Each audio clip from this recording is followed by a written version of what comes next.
final element of this chapter is the Rococo, another of my favorite movements. Why? Because, as you say from my cheesy tagline, that it's about sexiness, it's about romance, it's about this flirtation. And I find that rather fun. And I like fun art.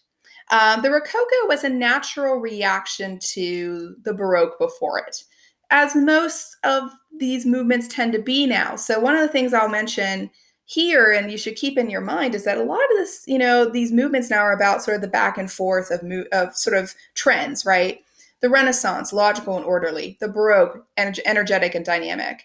And, sort of the Baroque being kind of a serious movement, the Rococo not being so serious. So a lot of these movements kind of filter back and forth. They kind of bounce back and forth, right?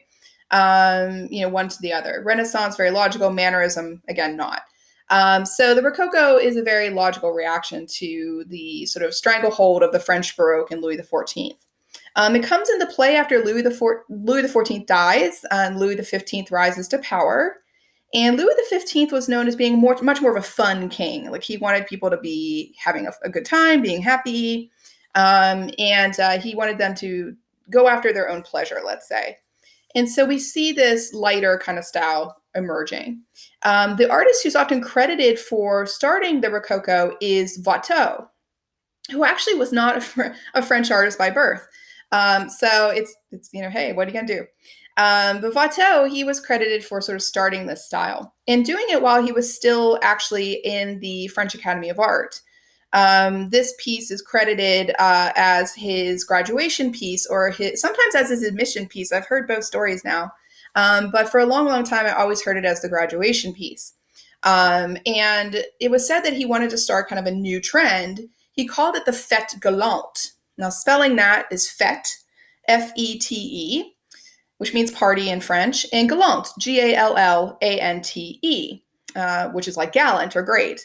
So the fête galante is this idea of a great party or a fantastic party, right? And so the Rococo style was really about, let me take you to this really fun party. Most of the time, the party was outside, in the outdoors, right? They love this idea of being outside in nature. You'll see a lot of natural themes.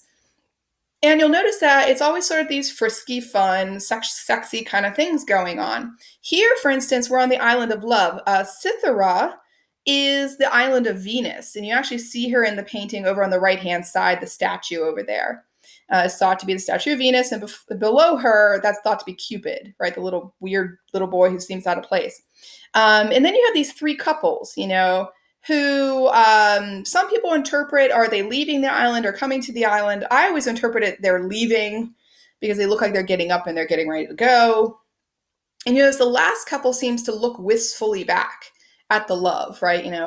We have to go back to reality now, right? We have to leave this island of love and go back to where we came from. So it's said that Watteau created this painting, and people were just like, wow, we've never seen anything like this. And it sort of took off as a style. Notice lots of pastels in these pieces, lots of wispy kind of use of brushwork and construction. It looks very unfinished. So that's definitely something you see when you look at Rococo.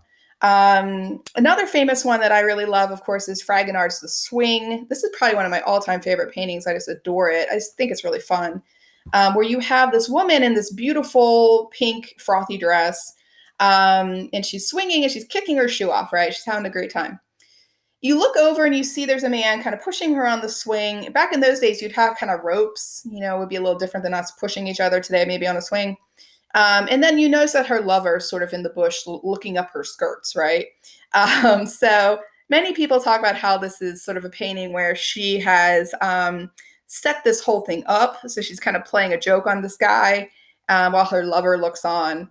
And then the shoe flying off, you'll notice, is heading towards the statue. And the statue is said to be a statue of discretion, because it's putting its finger to its lips saying, be discreet. And she's like, no, don't think so.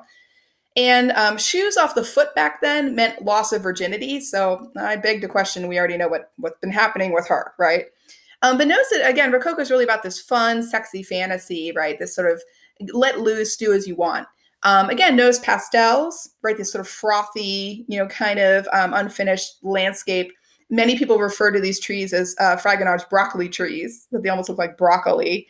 But again, they have sort of unfinished kind of feel to them. That's very much a hallmark of the style.